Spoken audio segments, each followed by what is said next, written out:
सरस्वतीं व्यासं ततो जयमुदीरये नष्टप्रायेषु अभद्रेषु नित्यं भागवतसेवया भगवते उत्तमश्लोके भक्तिर्भवति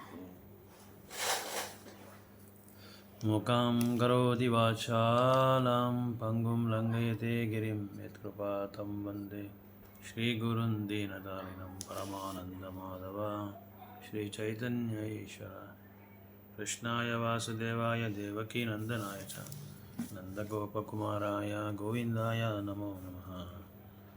So we'll start our Srimad Bhagavatam session, Canto 11, Chapter 5, named Narada's Teachings to Vasudeva. So Narada Muni is a very great sage. He is Triloka Sanchari. As and when he wants, he can go to any planet to whichever planet he wishes. So Narada Muni has got that benediction from the Lord, and the main service Narada Muni does is the delivering the fallen souls. Wherever he finds the conditioned souls, somehow or other he gives enlightenment and gives them the greatness, magnanimity, and Urukrama, as it says. For Krishna, another name is Urukrama. The heroic Herculean deeds done by Krishna. He'll be always glorifying, praising Lord's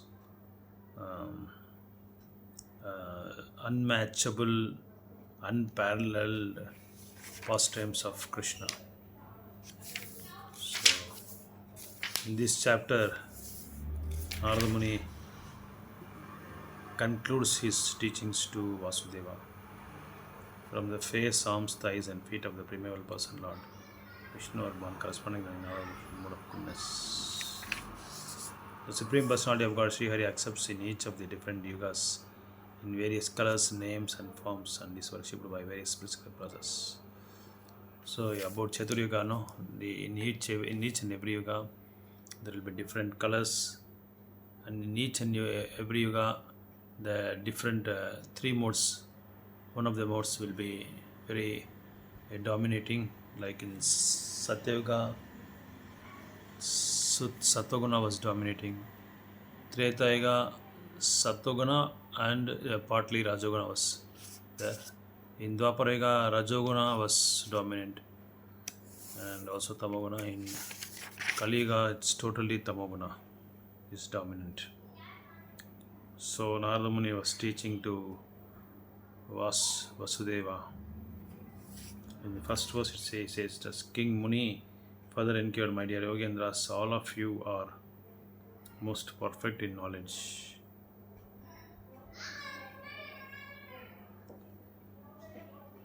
So, as we have seen from so many sessions, that King Nimi will be further enquiring about the knowledge, perfect knowledge from Navayogendras. So, Chamasa Rishi describes the inauspicious path of those who are unfavorable to the devotion service of the Lord Vishnu. Dharma Avtaras, the incarnation of Lord, who present the authorized process of religion for each different age.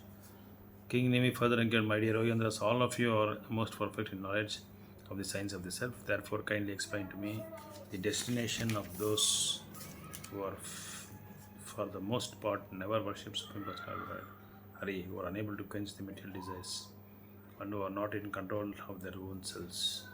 So, just King Nimi was enquiring to Chamasa Rishi that those who have done the aparada or offense at the lotus feet of Lord, they can never come to the shelter of holy names and unto the lotus feet of Krishna, the Supreme Personality of God. Because here King Nimi explains that these Navayogendras are very perfect in knowledge. There is no dosha at all, no deficiency at all in their knowledge or in their devotional service. It's complete. They're all talented and they're well versed in all the Vedas.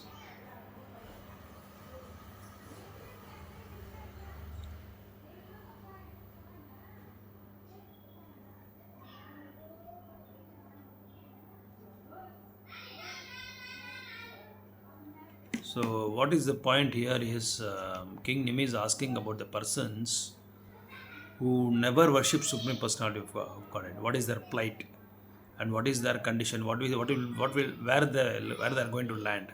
What will be their situation? For that, Chamasa Vacha is answering. Shri Chamasa Vacha, verse number 2, 11, 10, 11, 5 to Mukha Bahuru Padebhya Purusasyasramai Saha Chatvaro Jagnire Varna Gunair Vipradaya Prutak. Sri Chamasa said, one of the Navayagendras, each of the four social orders headed by the Brahmanas was born through different combinations of the modes of nature from the face, arms, thighs, and feet of the Supreme Lord in his universal form. Thus, the four spiritual orders were also generated. So here, Chatur Varnam, Maya system, Guna Karma Vibhagashaya. The four Varnas are also came from the spiritual, transcendental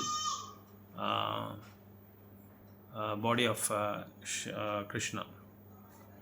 Because it is described that from the face, arms, thighs, and feet only, Supreme Lord in his universal form, thus the four spiritual orders were also generated. Those who are not spontaneously attached to the devotional service of Lord can be gradually purified by observing Varnashrama system of four social orders and four spiritual orders.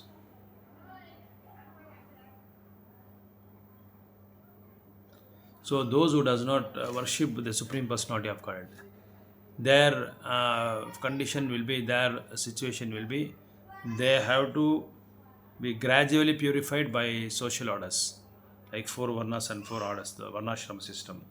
According to Sridhar Swami, the Brahmanas are born in the mode of goodness, the Kshatriyas are the combination of goodness and passion, and the Vaishyas are the combination of passion and ignorance, and the Sudras are the mode of ignorance.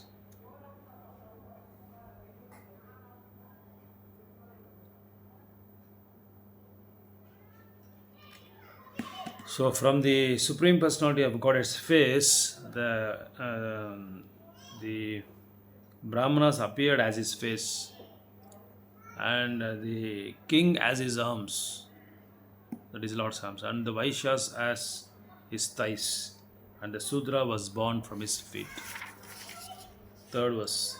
Yayesham Purusham Sakshad Atma Prabhavam Ishwaram Na Bhajanti Avajananti Sthanad Barshataha Patantyadya.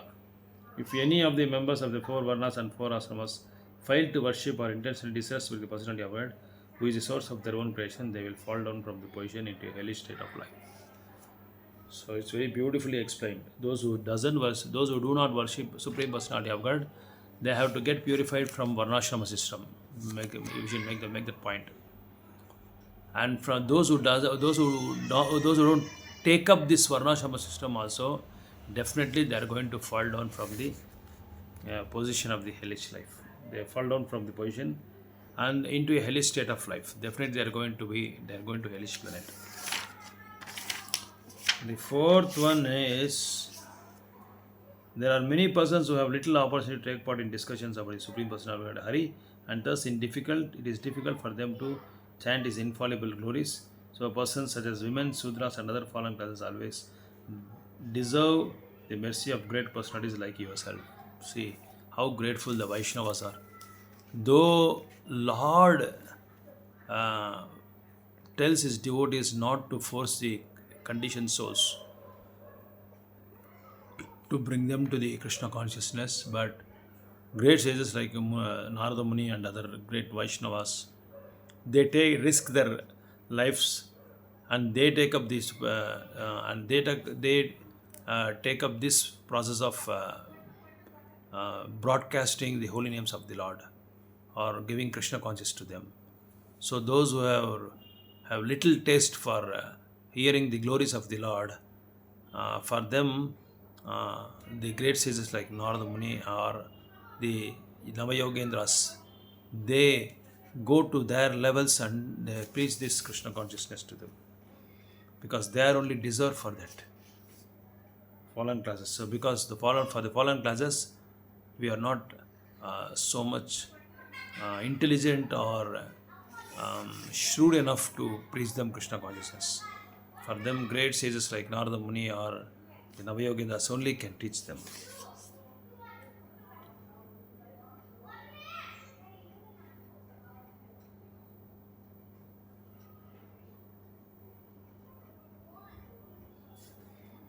So this conversation between the Navayogendras and Nimi Muni, it has taken part in Treta Yuga when Lord Ram was ruling the Bharatavarsha at the time of Lord Chandras, many hundreds and thousands years ago.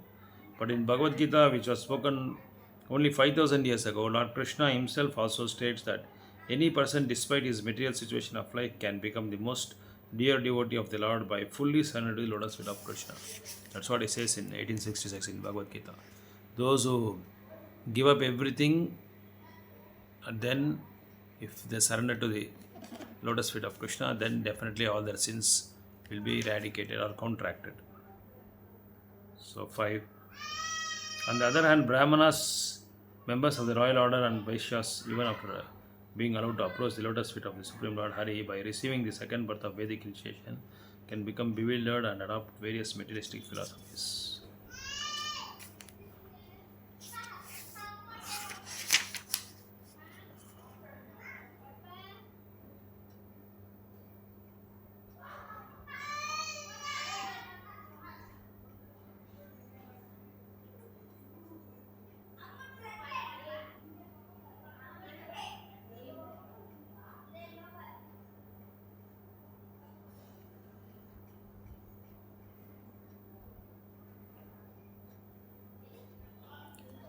So there are different categories in spiritual plane. That is Jnana Marga, Karma Marga and Jnana Marga. So the best Marga is Bhakti Marga, the Bhakti Yoga. From Bhakti Yoga, they can straight away go to the Goloka Vrindavan, Gokulananda, personality of Godhead. Number 6, sloka number 6. Ignorant of the art of work, such arrogantly proud fools, enchanted and enlivened by the sweet words of the Vedas, pose as learned authorities and offer flattering entreaties to the demigods.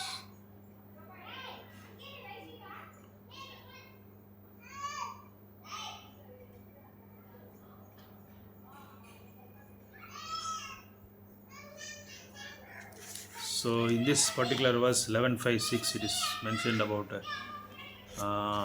the any activities we do that should be offered to Yagnadipati Vishnu. Yagnarthat karmano anyatra lokoyam karma bandhana tadartam karma konteya mukta sangha samachara.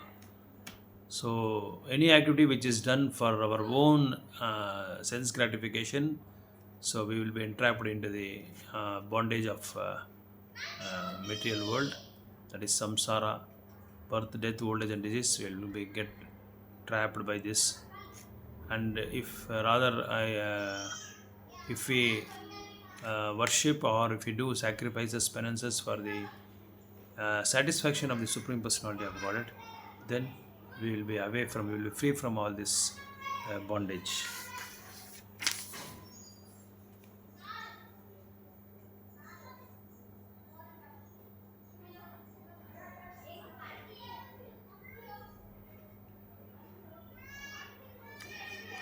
So all this happens because when the conditioned souls denies the supremacy of the Lord, it happens so because of his false pride and false ego.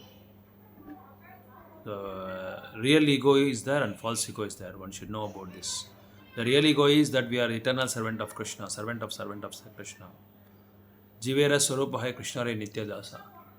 But the false ego is, I am the boss and I'm not answerable to any supreme authority. but I am the supreme, I am the boss. So that servitorship will not be there for the persons who denies the supremacy of the supreme personality of Godhead. So that bossism will be there. So those people will never take up this spiritual consciousness. So they will be doomed in this material life also.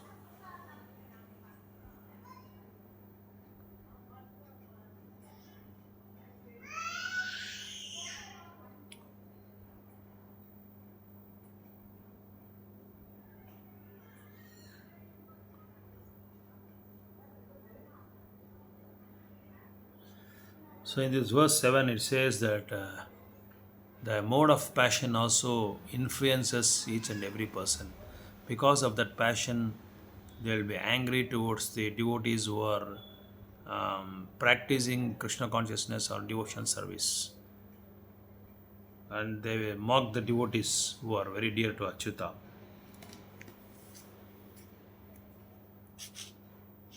As the word it says, Gora Sankalpa refers to the ghastly desires such as thinking he is my enemy, let him die.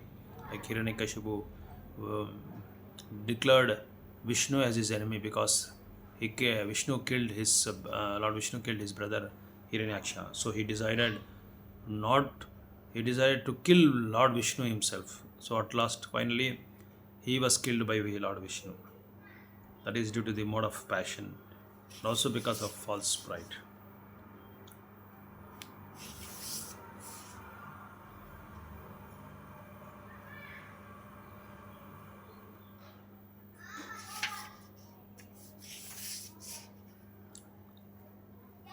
Verse number 8 says, the materialistic followers of Vedic rituals, giving up the worship of the Lord, instead practically worship their wives, and thus their homes becomes dedicated to sex life.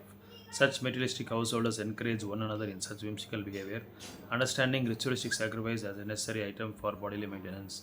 They perform unauthorized ceremonies in which there is no distribution of foodstuffs or charity to the brahmanas and other respectable persons. Instead, they cruelly slaughter animals such as goats without any understanding of dark consequences of their activities. So the materialistic followers of Vedic rituals, giving up worshipping the Supreme Personality of Godhead. Instead, they worship their own wives, and thus their homes become dedicated to their wives, dedicated to sex life. Such materialistic householders encourage one another in such whimsical behavior.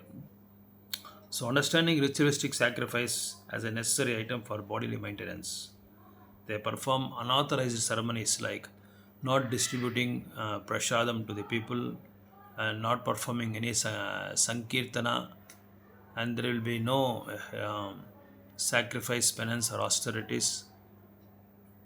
Instead, they cruelly slaughter the animals like goat without any understanding of the dark consequences of their activities.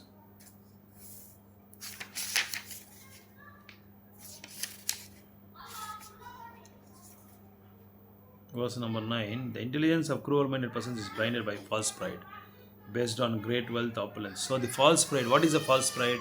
False pride, for example, is great wealth, bank balance, high, the topmost position in the society, the prestigious family connections, high education, renunciation, personal beauty, physical strength, successful performance of Vedic rituals. Being intoxicated with this false pride, such cruel persons blaspheme the Supreme Personality of God and His devotees. So we should understand that when we have this type of false pride, that is high education and high fame in the society, good bank balance, and plenty of assets, renunciation, um, personal beauty, that I am very beautiful, I am so handsome, all these things are also false pride.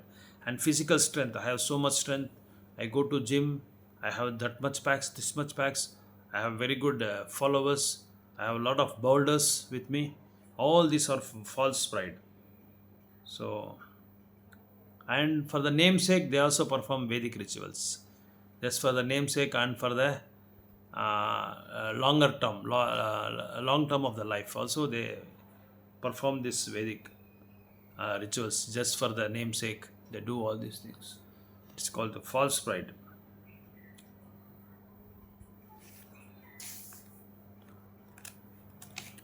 10. Sarveshu saswattanu brusva avasthitam yatakam atmanam abhistam ishwaram vedopagitam cha na shrunvate buddha manorata nam pravadanti vartaya. The personality of God is eternally situated within the heart of every embodied being. Still, the Lord remains situated apart. Just as the sky, which is all pervading, does not mix with any material object, thus the Lord is the supreme worshipable object and the absolute controller of everything. He is elaborately glorified in the Vedic literature, but those who are bereft of intelligence do not like to hear about him.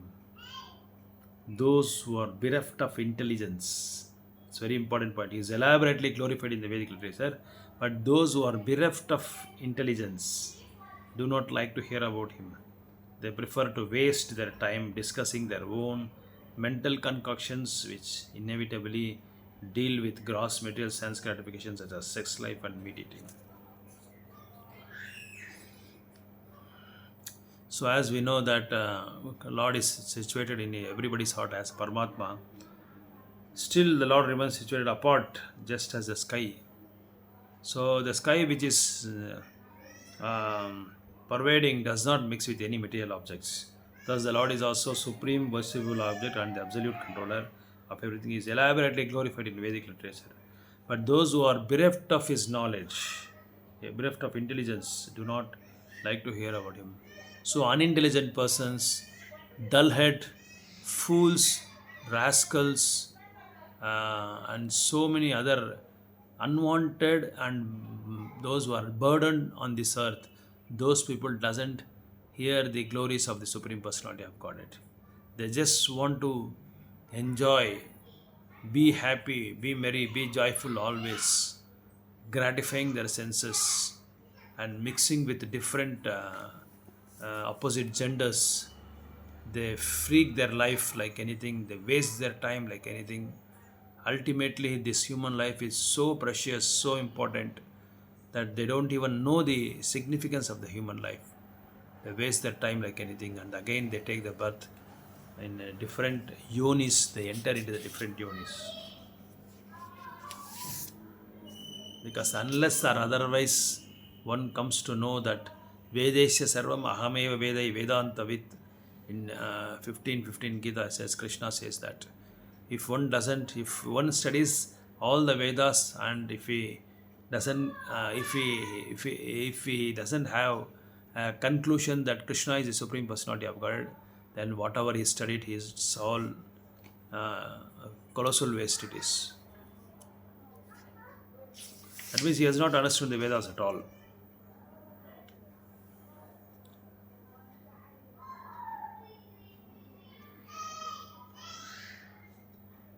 Loke 11:5-11.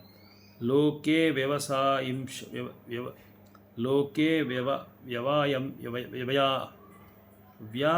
vyavayamisa madhya seva.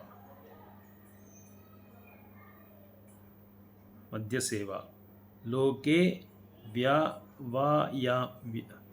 vyavayamisa madhya seva nityahi jantor nahi tatra chodana vyavastitasteshu vivaha yagna suragranir asu nirvitir ishta.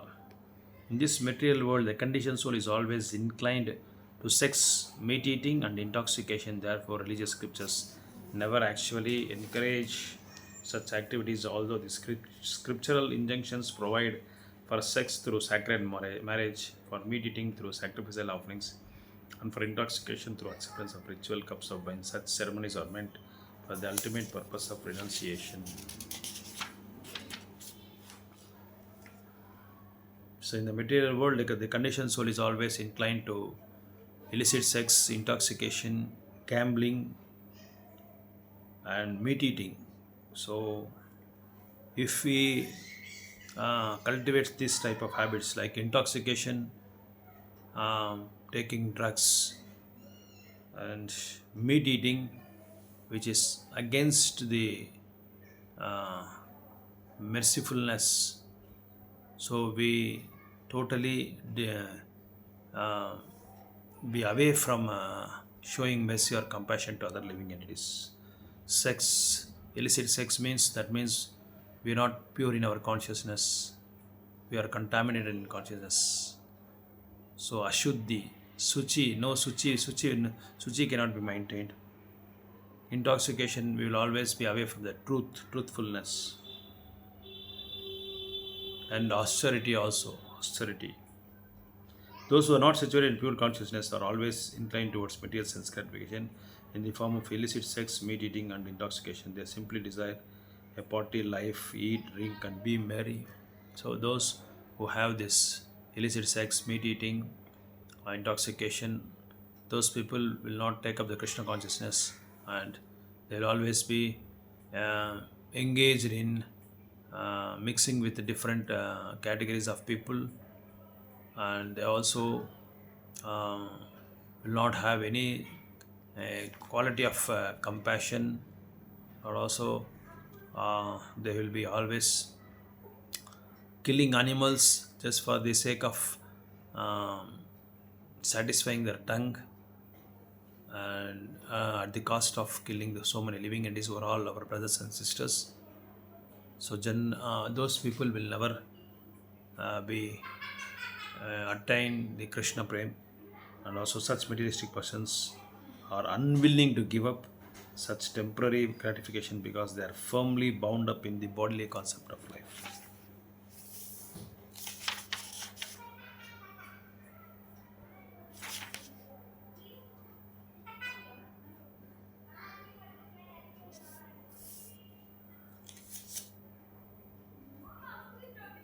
So why in our society these four regulative principles are followed? Because four regulative principles are no meat eating, no intoxication, no illicit sex, no gambling, because it keeps away a honest person from mercy, truthfulness, and austerity,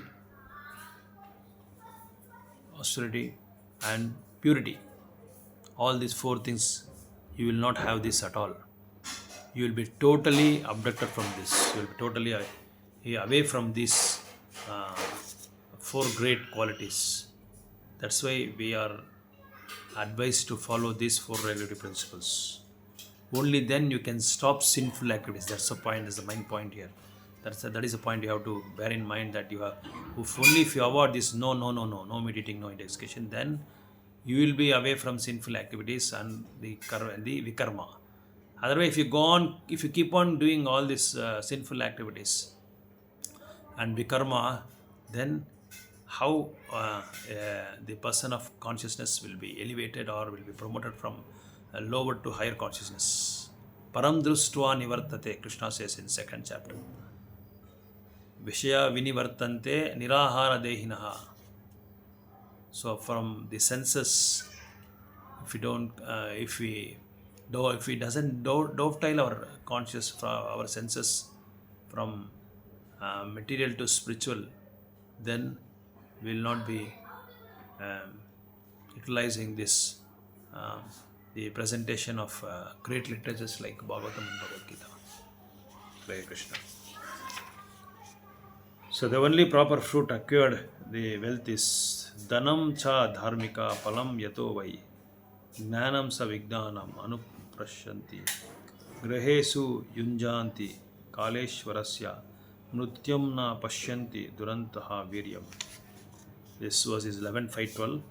Dhanam, wealth, cha also dharma eka palam, whose only proper fruit is religiosity. Yataha, from which religious life. Why indeed? Gnanam, knowledge. Sa vignanam, along with direct realization. Anupashyanti, and subsequent liberation from suffering. Graheshu, in their homes. Yunjanti, they utilize kaleshwarasya, of their material body. Mrutyam, the death. Na pashyanti, they cannot see. Duranta, insurmountable. Viryam, the power of which. Translation purport given by the disciples of Bhakti. The only proper fruit of acquired wealth is religiosity, on the basis of which one can acquire a philosophical understanding of life that eventually matures into direct perception of the absolute truth and thus liberation from all suffering. Materialistic persons, however, utilize their wealth simply for the advancement of their family situation. They fail to see the insurmountable death will soon destroy the frail material body. Purport: those things that comes under the control of proprietor are called dhanam or wealth. When a foolish person becomes addicted to spending all of his hard-earned money to increase prestige of his material body and family, he is no longer able to see how death is steadily approaching his own body as well as the temporary bodies of his family and friends. Mrityu Sarva Arasaham. The Supreme Lord appears as all powerful death, which destroys all material situations. Actually, when it is in family life, one should use one's wealth for spiritual advancement of oneself and one's family. In the Krishna conscious movement, there are many religious householders who live a simple, peaceful life and use their wealth for arranging Krishna conscious activities at home and for helping the renounced brahmacharis and sannyasis who are actively preaching Krishna consciousness in public places. Such householders, even those who are not able to dedicate 100% of their energy to Krishna consciousness,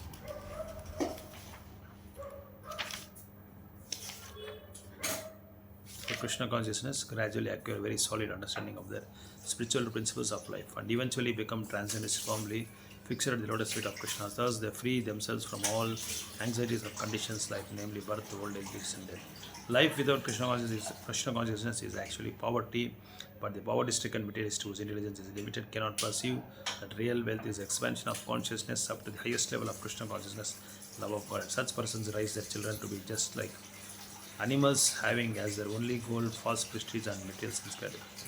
Such materialistic householders fear that the excessive interest in spiritual life may damage the ambition of their children to acquire false material prestige. Actually, death will smash all the endeavors and plans of such spirituality, impoverished materialist. In family life and wealth are used for Krishna consciousness. One will learn to discriminate between eternal and non-eternal, between spirit and matter, between bliss and anxiety, and thus the living entity will become liberated and go beyond mere theoretical knowledge to acquire highest perfection, benediction of eternal Krishna conscious life.